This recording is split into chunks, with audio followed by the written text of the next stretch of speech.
this video, I want to have a look at surveying and sampling. There's quite a bit of information to get our heads around first. If you're keeping a glossary of maths words somewhere, you might like to write these down and write a definition for them. So I'm going to use a book here as my example here. I've got Stormbreaker, might be one you've read in Year 8, to help us work through these words. So if I was after wanting to know the average number of words per page in this book, how would I go about finding that? I could conduct a sample. What would be an appropriate sample?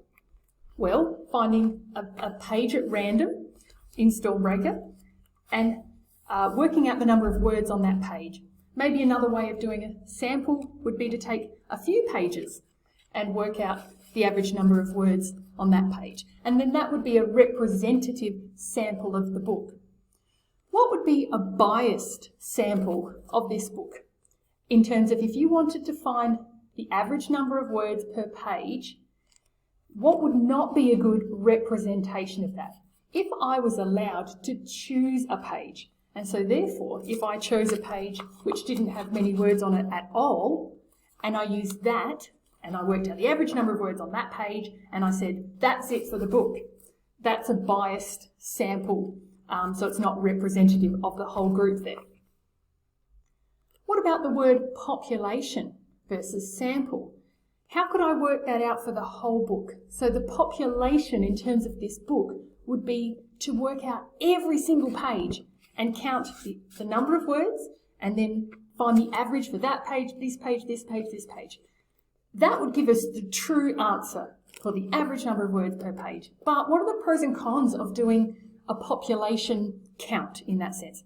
It would take a really long time, wouldn't it? But it would be really accurate. Another word that we often use when we represent the whole population of something is a census. We're in 2021 when I'm doing this video right now, and we had the Australian census quite recently. A census is a way of working out data from the whole population, so in that sense of Australia, and working out some variables and things that we can use to plan for society better. But that takes a lot of time, effort and energy, so it's not always practical to do a census or take the whole population of something. So that's why we take a smaller representative sample. And you've got to make sure when you do collect your sample, it's not biased. So you try and collect data without being really focused on one particular group, if you like. Sometimes there'll be outliers. So for example, in that page that I gave you, there would be the page that didn't have many words on it at all would be classed as an outlier page. But overall, the average would be representative. Okay, some graphs here. If you are then drawing column graphs or histograms based on some data, the columns might fall into a bit of a shape, and we use particular words to describe these. So this one here, we would use, have you come across it before? The distribution of this data is symmetric or symmetrical. So if you ever get asked the question, describe the distribution of the data, how it's distributed, these are the words that you would use. So symmetric or symmetrical. This one has two peaks. We actually call that bimodal. Modal, mode is the thing that happens the most often, you might remember, and bi, like bicycle, means two. So there's two modes, two things that happen the most often. These graphs we call skewed. So the distribution of this data is skewed. One's positively skewed, one's negatively skewed. Here's the way I remember it. If you were to draw a shape over any of these graphs, so you might draw a shape a bit like that, how would you draw the shape over this one? And where is the tail pointing? Now, think of your number line. Where would 0 be? And then increasing numbers. So that heading off in a positive direction. So the tail is in the positive direction. So this one is called positively skewed. So in skewed data, it describes where the tail is. And this one here, again, with your number line, the negative numbers point that way. And so that tail is heading towards the negative numbers. And so this one's called negatively. And do note that sometimes the columns won't always be descending in the same order. This one here might have a bit of a gap, and that's okay. Now for an example. So let's do some work interpreting a graph like this now. If you had your textbook, these things are much easier to read off a page instead of having to write all of this out. And again, with graph paper too, much easier to read. What have we got here? We have a survey where 100 randomly selected adults were surveyed and they were asked how many children that they have. So the number of children, 50 out of that 100 had none, and then we can read across and along. So let's do some questions now interpreting that data.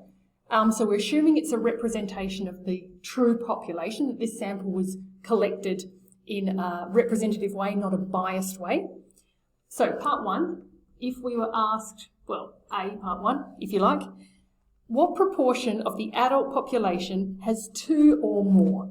So 2 or more. So where do we have to look for that? We've got to look at 2 and more than that.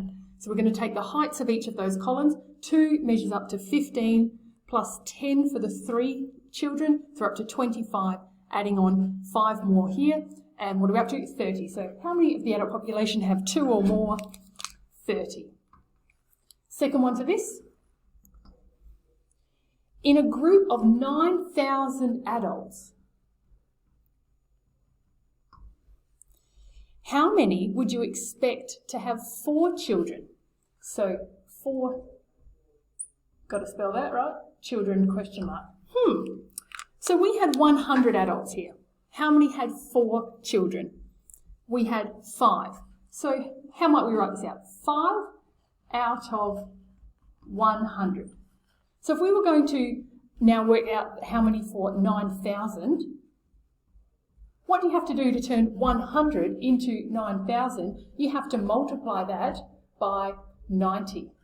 So that's what we're going to have to do for the 5 as well. What portion of the 9,000 will also have 4 kids? It was 5 out of 100, that's 5%. So we need to multiply this by 90 as well. So we would have 450 out of the 9,000 would have 4 children. Just adding in a little bit extra here, if we're actually asked for the proportion of people that had 2 or more, we said there were 30. But what's that as a proportion? It's 30 out of the total number, which is 100 adults. And you can use your calculator, but we often write proportion as a decimal. So this would come down to 0.3. That's the proportion of the population. And again, doing this question, you can show you're working out in a variety of ways. So you might first of all actually start off with the proportion. So it's 5 out of 100. So that's the proportion, 0.05, that have 4 children. And so now you're doing, it's 5% or 0.05 of 9,000. And we know in maths that of is a multiply. So then when you multiply 0.05 by 9,000, again, that will also give you 450 kids. So that's another way of doing it. And the last 2 parts here, if you're asked to describe the distribution of this data, that means have a look at the shape. Often we ask ourselves, is it symmetrical? No, it doesn't look at this time. Is it bimodal? Has it got 2 peaks? No. It's skewed data. Where is the tail pointing? It's pointing more towards the positive numbers. So we would call this distribution positively, here, got to make sure I can spell, positively skewed for this data here. And last part, we're talking about now following methods of conducting a survey and trying to work out if they're biased or not. So again, if you're following along in a textbook, you would have all of these written down. So the first suggestion I'm saying to you is, if we were to collect this survey again, tell me if the following are biased or not.